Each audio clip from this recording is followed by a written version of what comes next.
It was a beautiful fall day overlooking Lake Champlain. 4 minutes into my wedding ceremony, she collapsed and passed away. It was the worst thing that ever happened to me and the best. Everything that happens, you might not like it, but it's for your highest learning and greatest evolution. Someone would be like, "You're being a victim. Someone did something to me. Like, how am I the problem?" And the problem was the way that I was reacting to it, the shame and fear and sadness. I was also responsible for putting myself in those situations. Now my friends tell me how inspirational I am because of how vastly different I am. My money stories were huge. Like, I couldn't afford to do anything. The person that I was when I went in is completely different. Where are you today now, and where are you going? I have doubled my income every year since 2022. It would not have happened without my hard work, but it is because I was in TCP that I am very successful in my career. It has helped me decide to help other women. It is very important to me to pay it forward because of how impactful TCP was. Where do you think you'd be today if you were never in all of this?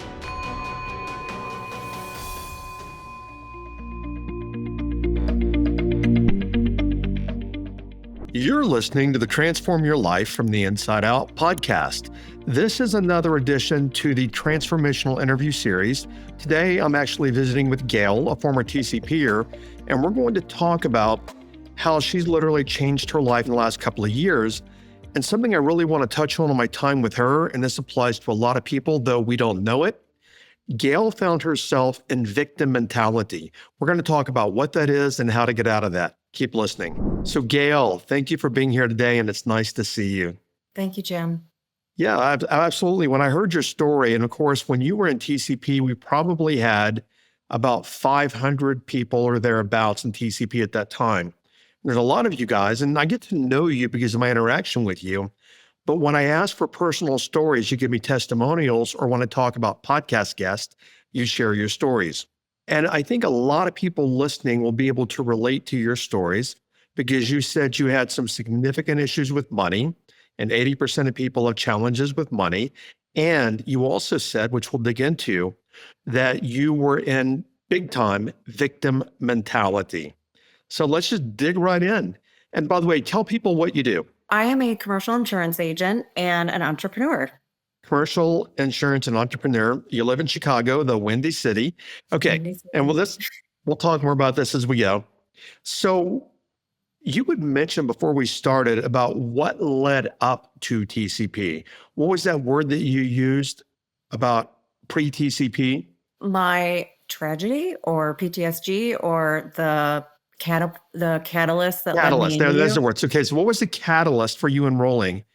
Because I think a lot of people that are listening, many times they'll listen, but they won't do a whole lot. They'll listen, but they don't have that catalyst. And when you share your catalyst, they may say, "Oh, okay, that's my catalyst also." And a couple of questions before we start. Number one, were you paid for being here? No. Okay. Have I told you what to say? No. Okay. And then I'll ask the third question at the end. Okay, so the catalyst, let's dive right in. What was the catalyst for bringing you into my universe? I went through a significant situation, tragedy, whatever you want to call it, and it led to the breakdown of every single part of my life. There was relationships, and the money issues were very, very glaringly obvious. There were multiple different situations that happened with each thing that went down. It was like dominoes, I guess, what you would call it. It Sure. was constant, one thing after another. And if the tragedy wasn't big enough, it was like all my life had been leading up to this one moment that created an explosion, and my life just completely shifted. It was the worst thing that ever happened to me and the best. That's what I say is everything that happens, you might not like it, but it's for your highest, your highest learning and greatest evolution. If you don't want to share personally, that's fine, totally fine. But do you want to share with people what actually was the catalyst? Like, what were the circumstances? Sure. I had a wedding, and during my wedding, about 4 minutes in, my fiance's sister was trying to doing a poem, and she was super emotional, and she got kind of verklempt. And Hang on. So this is after the ceremony at the reception? no, this is about 4 minutes into my wedding ceremony. It was on a Four beach minutes, in wait, wait, four Vermont. minutes into the ceremony. Okay, good. So we're drawing a. So in other words, you're sitting here looking at your fiance. Everybody's there, and you're 4 minutes in, and here's where you're supposed to get to your I do's, but apparently that didn't happen yet. So go ahead. This is good. It was a beautiful fall day overlooking Lake Champlain and the Adirondack Hmm. Mountains in Vermont. And she was doing her poem or trying to do her poem. She got verklempt and reached over and grabbed her brother's arm and made a joke about how she was, of course, she was going to get emotional. We all laughed. And then she collapsed and passed away. Oh my gosh. When I said juicy, I thought it was going to be drama. I didn't recognize it was going to be something like this. I have never heard anything like this. So That's what you everybody started says. your marriage with your sister-in-law, your soon-to-be sister-in-law transitioning during the ceremony. Yeah, the ceremony Wow. ended. So we've never gotten married and we separated for a while. For me, this is rare to be speechless, but I don't even know what to say because I've just never heard this before. So, in other words, you were obviously all excited, intent on getting married. Then this happened. And then you and your fiance did, of course, did not go through with the ceremony. Makes sense. And you guys, you split up after that? Yeah, he went down a dark path. He was very angry and hurt. And I mean, I can't imagine watching my sibling die. Right. All kinds of compassion for him. He's a wonderful person. Sure. I went down the other path of growth. I was forced out of my comfort zone. I was forced out of everything I knew because he was so bad that it was literally, I've been in survival mode my whole life, mostly because of the money and all the money stories that I'm sure we'll get to. But this put me into such severe survival mode that it was hard for me to get through every single day. And, I had to go to work and, I was trying to grow my career. I was fairly new to insurance at the time. So I Yeah. was still a little bit lost in sales and networking. And, it was a lot to take on, but I tried to do my best for him. And, as you can't do anything for anyone else. They have to do it Right. themselves. So he's in process of fixing and growing. But I went very, very deep, very, very fast. And you were the magic wand for me. So I was just a guide. That was it. So let me ask you, were you already listening to the podcast or did you see an ad or what happened? Actually, a friend of mine told me about you because I had followed Catherine and liked her stuff. And it was kind of towards the beginning of figuring out that I needed to be on a growth journey. And she said, "Oh, you know who Catherine's coach was, this guy, Jim." And so we started listening to your podcast, and then the inevitable happened. Got it. Okay. Now you had said, because I can relate to that, and I think a lot of people can, about the money. I mean, I grew up just being indoctrinated with, we don't have that. Only rich people have that. My father used to criticize me when I talk about wanting to create more in life, wanting to be, do, and have more in life. And I remember going to college and I felt inferior to a lot of kids at college because it was a private school. My roommate, his father was chairman of the board of Greyhound bus lines back then. And that's when, people took a lot of buses back then. And my second roommate, his dad bought him a brand new Mercedes. And I'm driving this old beat up car, that barely got me to college. And I remember I remember thinking, what happened? What did they learn that I didn't learn? And then I spent about 10 years struggling with money. I didn't really struggle, but I was a money just enough or just enough in, just enough out. And I really didn't start hitting my stride until my early 30s. But what was reason I share that so people, they can relate to that. But your story, what was your history with money? There was never any. We Hmm. grew up poor, lower middle class poor. It felt poor to me. Like I did, Um, right? Yeah. but, we were farmers. We were, good Catholics. We, had what we needed. But, as kids, you see your friends getting things that you didn't get and you feel resentful and, you feel like, why can't I have that? And the stories we were told was that those aren't things that we can afford or, those aren't things that people like us can have. You're never going to be that kind of person. That's for rich people. All the money stories that are, stereotypical are the ones that we were taught. Same stories. Absolutely. I remember when I was in high school when Ralph Lauren brand launched, and there wasn't a lot of money where I lived anyway in that community. But the kid that was my nemesis in high school, back when I thought that kind of way, we competed for everything and we were always trying to compete and win over each other. His parents were better off than mine, and his parents were farmers too, but he got a polo shirt. And I'm like, why can't I have that? I want a polo shirt. And I don't know what they were, $30 back then or whatever it was, but I grew up the same way. So in other words, did you go to college? No, I thought I was stupid. Okay, so in other words, this background taught you, indoctrinated you to struggle with money. So what literally the catalyst for you coming to work with me in TCP was you were probably struggling with money when you enrolled, I'm guessing. There are many people, I've seen this, that said, I can't afford it. They made it happen. They became resourceful and they made their money back before the program was over. I'm not saying that's you, but I've seen people do that. But the majority of people say they work from circumstance. These are my circumstances. I just can't do it. Where were you in your mind that literally prompted you, motivated you, even though you didn't have the money? What motivated you to enroll? It was the last resort. I didn't know what else to do. It kept calling me. I was listening to your podcast. I kept calling and it kept calling me and I kept thinking, well, I'll do this free thing over here. And all the freebies that are out there, some of them are good, some of them are not, but it just wasn't quite hitting me the way that it should. And the impact that you had in TCP was, I don't even know if there's a word for how much it changed my life and how much gratitude I have for the program you put together and for the time that you put in, because the person that I was when I went in is completely different. Like everybody that knows me says, we don't recognize you. We're so proud of you. Like, this is magical. Like now my friends tell me how inspirational I am because of how vastly different I am. My money stories were huge. Like I couldn't afford to do anything. I couldn't even afford my bills. My fiance had to pay for most of my stuff. But as I was getting enrolled, I was also, you could tell the progression was there because I had started to look for a new job. And the job that I got right before I enrolled in TCP doubled my income.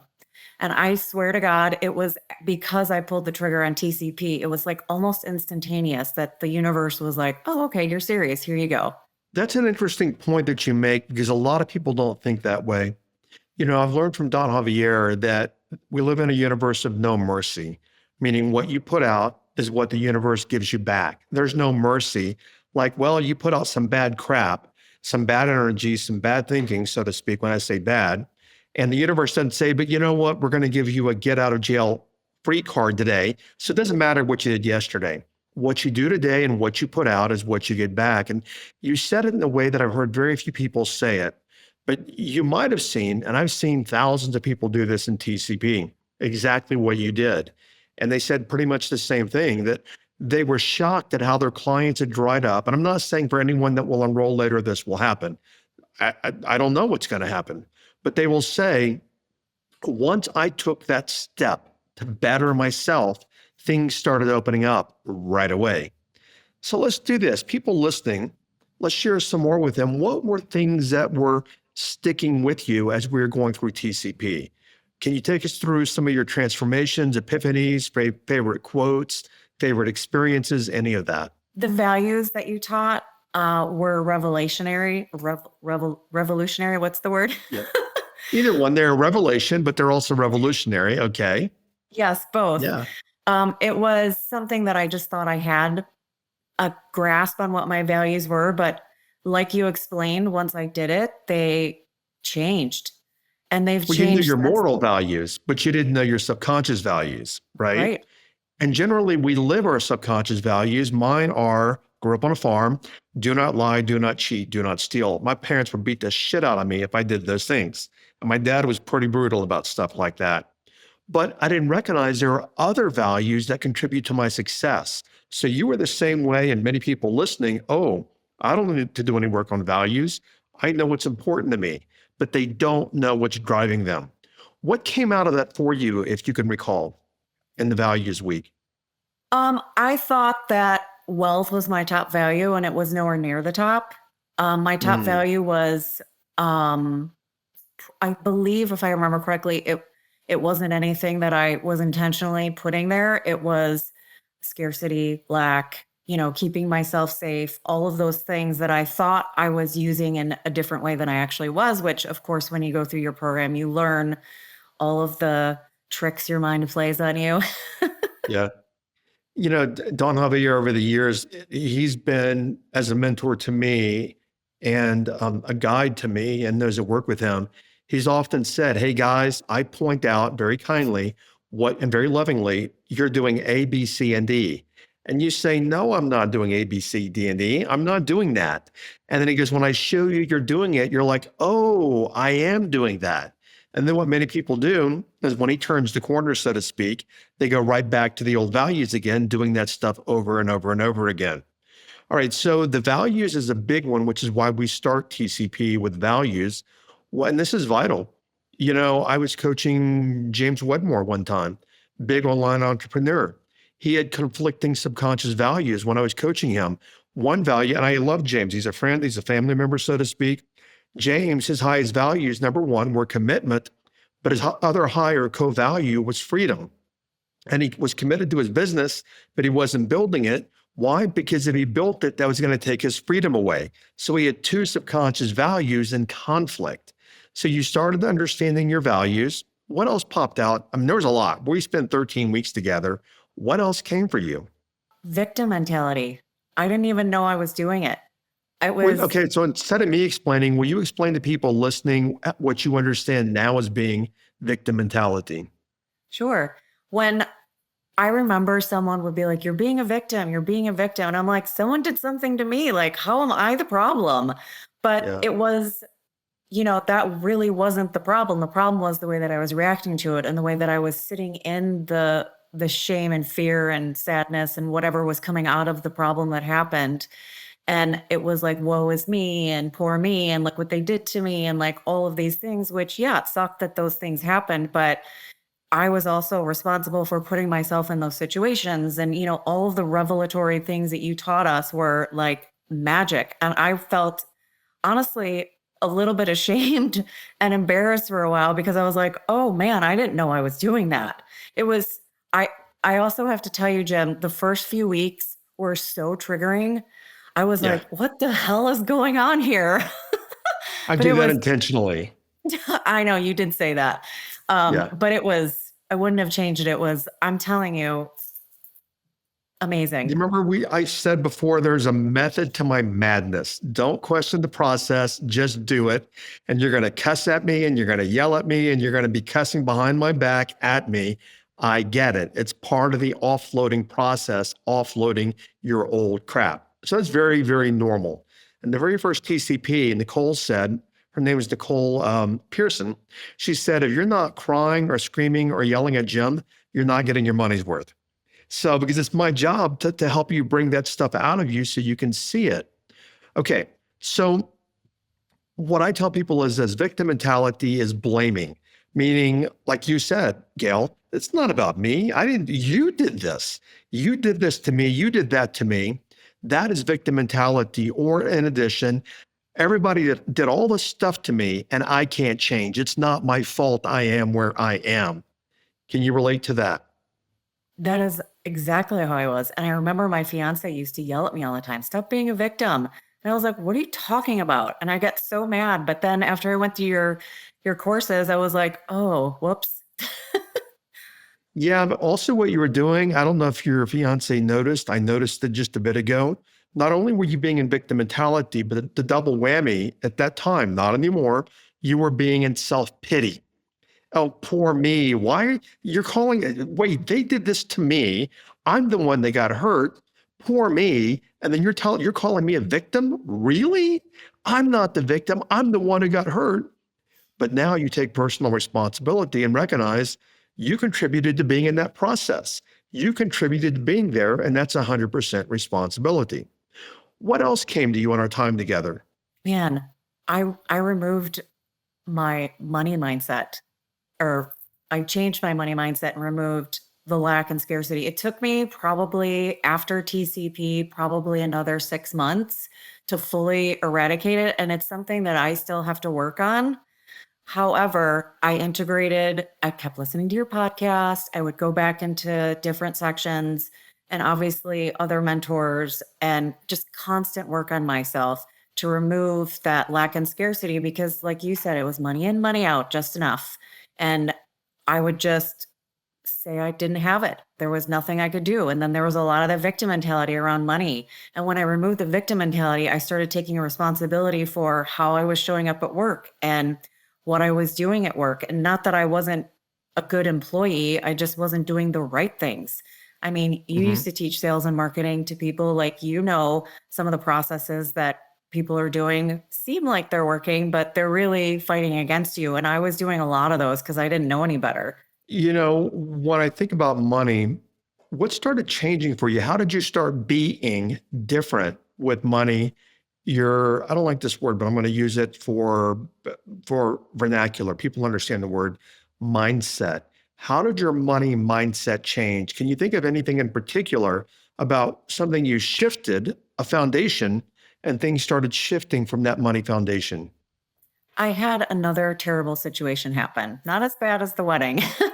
Yeah. But I was doing a side job because, as someone without any money, you have to work different jobs and side hustles and all this. So I had a side job and I was killing it. And I made about $40,000 in commission and the guy decided to not pay me. So I had a Wow. very scary dark night of the soul is what I'm going to call it. It was a big shedding of the old money mindset and it happened in over a couple of months, like the whole process, but it was only a couple of days when this really bad time happened. And I decided that I pulled myself out of that. And I decided, thanks to a lot of stuff that you taught us, that I was never, ever, ever going to sit in that position ever again. I was never going to allow someone to take advantage of me that way. I was never going to allow money to just escape me that way. I was never going to put myself in positions where I would be around someone like that. I was going to have more discernment, whatever it took. Never ever again would I allow that. And I haven't. Notice what you said there is that I would never be around people like that. If I had to guess, and again, I've done this 33 years.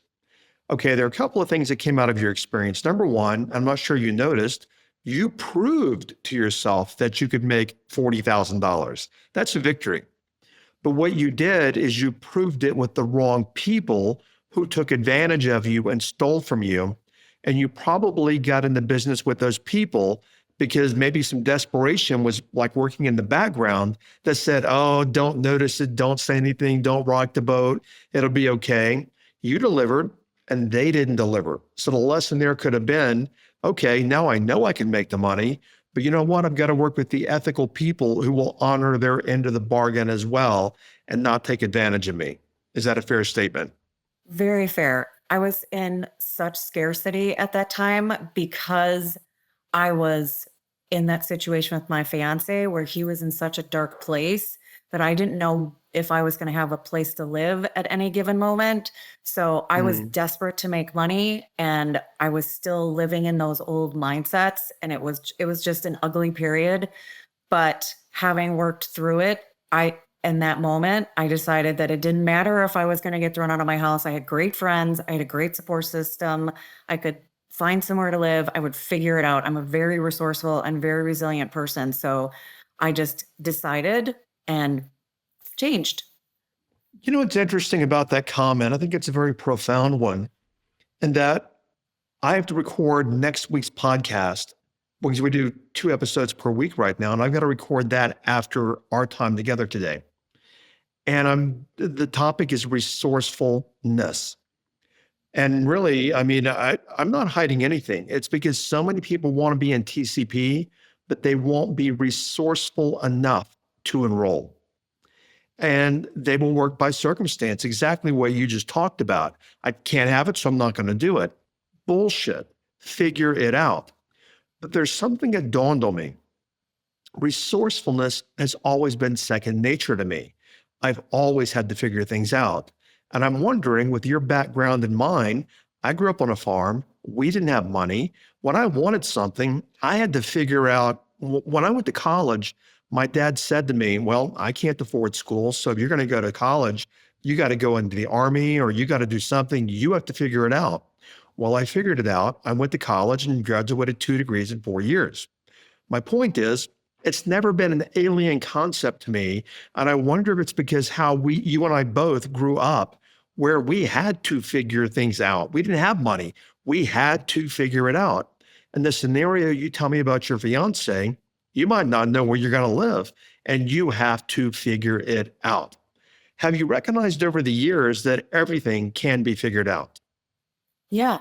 And I figured out that I was incredibly resourceful. And I knew that subconsciously because whenever I needed money, I figured it out, or whenever there was a problem, I figured it out. But when I'm not consciously, or when I'm consciously thinking about something, I had such a low opinion of myself that I just thought, oh, well, I'm a piece of crap. I can't, that's not something for someone like me. You know, those old indoctrinations that our farm life gave us. Yeah. And our parents, obviously, their parents might not have even gone to even high school or maybe even middle school because my grandfather was a farmer, didn't go to school. I think he quit in seventh grade. And so he passes all of his limitations on to my mother. And my dad did the same thing. They passed them all on to me. And then I'm in a different generation in the 80s off to go to college, and I'm learning all these limitations from my indoctrination as a child. Okay, so we know you've been through some dark things. We know that you've basically reinvented yourself, which is my attempt with TCP is to help people reinvent. So we know where you came from. Where are you today now and where are you going? I have doubled my income every year since 2022. When you were in TCP? When I was in TCP, it would not have happened without you. It would not have happened without your content. It would not have happened without my hard work. But it is because I was in TCP that I am very successful in my career as an insurance agent. It has helped me decide to help other women with my business upskill developmental. I love everything that I do. It is very important to me to pay it forward because of how impactful TCP was. I was always a very giving person, but the wrong kind. Yeah. Where people take and And take and take, and you have yeah, nothing. And it's like you got a bowl of candy. They take it all. And you're like, I wanted a piece of chocolate and I showed it to you, and you guys took all of it. Been there? exactly. But because of the things that you taught in TCP, and a lot of it was our upbringing too. It was kind of already in us to be giving and supportive Yeah. of other people, but I wasn't doing it right. I was, being taken from and being taken advantage of, and I was allowing it, but I didn't know any better. But after your program, I learned boundaries. I learned value, both Hang on right of, there. Boundaries. See, I was the same way in that my mother taught me to be very giving. So I would just give and give and give. And at the end of the day, I wouldn't have anything because I always gave, but I didn't put boundaries up. Now, get this shit yourself. I'm not doing it. I've got boundaries. But I learned years ago that if I don't set my boundaries and they're not clear, other people will literally encroach and take whatever I'm going to give because they might be a person with no boundaries. So you learned about boundaries, and that's a big one, especially in our interpersonal relationships, obviously, because so many people are not of the open heart and the open mind and the kindness like a lot of us are. And there are many people, they'll just try to get what they can get. So you learned about boundaries, and what else? well, if you don't mind, if I talk about boundaries for a second. Sure, please.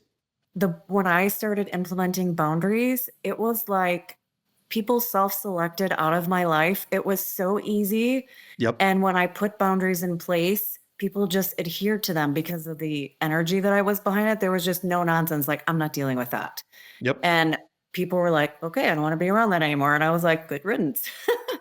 Well, this is why I said in TCP, remember I've said before, as a result of going through TCP, when we're done, you're going to gain some friends, and you might even have friends that you met in TCP, and people have even gotten married.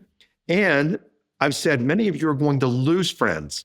Why? Because when you start becoming different and you set the boundaries, you're right. People are going to self-select. What the hell is she doing setting boundaries? I used to walk all over her. Now she sets boundaries. I ain't going back there anymore.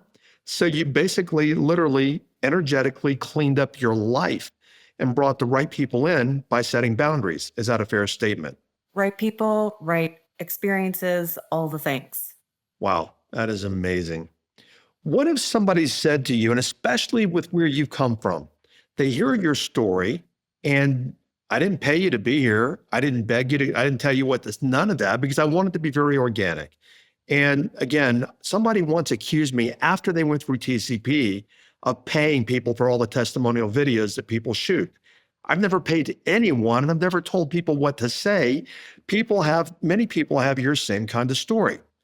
But coming from where you've come from, hopefully that'll hold some weight for people, because I'm on a mission to help more people like you make life better for themselves and other people, because we live in a crazy world and we need to be stronger.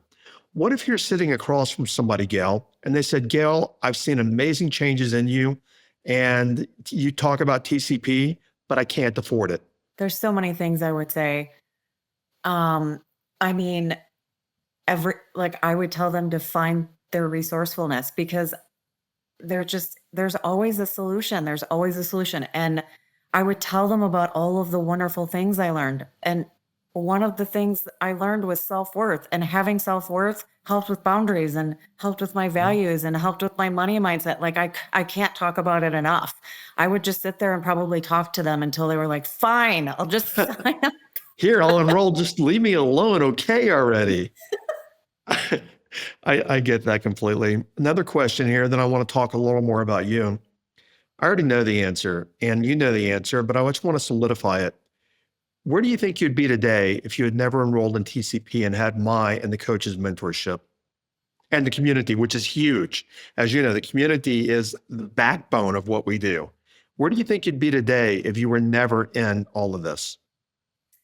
I think I would be on a growth journey just based on what I went through, but I would be on a very slow growth journey. I would probably still be not making very much money, because I can pretty much guarantee you I would have screwed up the job that I had gotten right when I got into TCP because of self-worth, sabotage, self-sabotage, all those things. Yeah. The money stories, I would have somehow messed it up unintentionally. And I would have had to go back to all commission jobs or a different job or something. And I would probably have a lot of, I wouldn't have gotten my self-worth up, because I would have made all those mistakes and then beat myself up. And, all of the things that I was doing before, certainly wouldn't be driving a Porsche. That's for frickin' sure. You're driving a Porsche now too? Wow. Yeah. That is, to me, by the way, I'll never drive anything but a Porsche. Say it's once you drive a Porsche many years ago, the commercial, there is no substitute. Once you own and drive a Porsche, I'll never own anything else. That is my brand. That is my car. For many reasons, as you know. And I'm, fucking proud of you that you've come from where you've come from and now you're driving a Porsche. Question. I don't mean to be too personal. Are you seeing anyone? My ex-fiance. Are you approaching it differently now than you did before you went in the relationship the first time? Yes. He's in a trauma therapy. I have a therapist. I'm doing my growth journey. I believe we are. It's fairly new. It's been 2 years since we broke up, and neither one of us dated anyone. And, there was just a connection there between the two of us. So I don't know if it's a karmic connection or not, or figuring it out. I think it's a great place to be. It's so many people put frames on things. It has to be this, that, or the other. And I work from, maybe we'll never know what it is, but let's just be in the experience of it. And as long as it's healthy and we're enjoying and we complement each other, then it's fine, whatever it is and whatever you want to call it, which that sounds like that's where you are. And I think the healthier he becomes, and the more you guys, the more you guys will connect, the healthier he becomes. And I think it might go places that would surprise you in a very good way. At least I'm hoping that you get those positive outcomes that you want. Tell us a little bit about what you're doing now. You're starting to build your own business. What is that business? And for people listening, who can you help? We support young women trying to get into the workforce, growing their soft skills. We have a bunch of women that, through collective intelligence, teach other women professional soft skills, some hard skills. Because my experience when I first started in insurance was that no one was there. You didn't know what you didn't know. So I went probably 3 years without really making very much money, also because of my money stories, but also Yeah. because I didn't know how to network. I didn't know anything about sales. I was new to an industry, so I had to learn that industry, and there really wasn't a lot of support for us. So, in talking to other people, I realized that the same is true for realtors and mortgage brokers and bankers and just really anyone that's in sales and that's new to the workforce. It's really difficult to find support in the way that really makes sense because I can take a sales class, but if I don't have that mindset behind it, there's really just some verbiage that I may or may not take with me. And so we make it very specific that when people come to our courses and come to our workshops, that there is action steps for them to implement when they leave. There's lead magnets so they can work with whatever the contributor does if it's something that they want to work with them again. And then there's also a very important mindset shift that has to take place with whatever it is that they're teaching. Yeah. So we really want to support anyone that's new to workforce. Let's clarify. So does that mean one-to-one coaching, group community? What am I enrolling in if I come to you? We have evergreen courses on different topics that each contributor is an expert at, or things like, kind of like me, things that I've gone through that I learned the hard way that I want to support someone in learning quicker so they can avoid having that embarrassment and frustration of not making money in the early parts of their career, all the way up to we have different workshops that are live and we have one-to-one and group coaching. There's a couple of coaches in our group. So just lots of free downloads for people to take. I do some visualizations for people because they supported me when I needed it. So there's just whatever each contributor thinks will really benefit their student. That's what they teach. That's what You they sound offer. like me. One of my coaches 20 years ago, she had a PhD in psychology, but she was a coach. And she said, Jim, do you know why you do what you do? And I'm like, I like doing it. And she said, you do it because you grew up struggling and you don't want other people to struggle as hard as what you had to struggle. That's why you do what you do, which today is why you might have seen on TCP on a weekly call. I would have a t-shirt that had a turkey on it, maybe once or twice. TCPer gave that to me because that's my animal totem, turkey. Turkey is giving, which means if I can give and help people stop struggling, now I'm living my highest values. So where can people find you? We are on Instagram at Upskill Dev. We are Wait, I on didn't catch that. You're at Instagram what? Upskill Dev DEV. Okay, so UPSKILLDEV, Upskill Dev at Yep. Instagram. Okay, where else? Upskilldevelopmental.com is our website where you can find all of our courses and our free membership with all the downloads and apply for any one-to-one coaching, workshops, all that. Great. Good Okay. Kajabi. So we'll drop all the links into the show notes. Any final comments? I would have no idea what you're going to say, but any final comments that you want to leave with people listening today? I'm going to be a little gratuitous about enrolling in TCP. Well, I don't know why you wouldn't. It literally took me from Jim, I'm not kidding. Sometimes I made like 60 or $100 a month and I had bills obviously 5 times that I had to pay. Yeah. And I went to having extra money. Like it's a magical thing. And I don't know, I'm so overwhelmed with having to try to get someone to like understand how impactful it is and just how important it is. I don't know if I'm going to say the right thing, but there is no wrong answer. Figure it the hell out. You know, put it on a credit card. You'll pay it off by the time it's done. I promise. It's just, Providing you do the work. I'm not doing the work for you. You've got, meaning I've done that. I put it on a credit card things before when I couldn't afford it, and I figured that shit out. Most people Mhm. don't want to do that because they won't figure it out. And I'm like, okay, If I put it on the credit card, I've got to be responsible. I have to figure that shit out. But if I grow and I develop my skills, I will definitely gain more tools and I will figure it out. Gail, what a heartfelt story. Thank you. I'm so effing proud of you. Seriously, I did not know the depth of your story. Thank you for sharing that with people. I am very, very grateful for you. Thank you so much for having me, Jen. This was amazing. I'm the one grateful. Thank you again, Gail. I appreciate you being here. Have a good day, okay?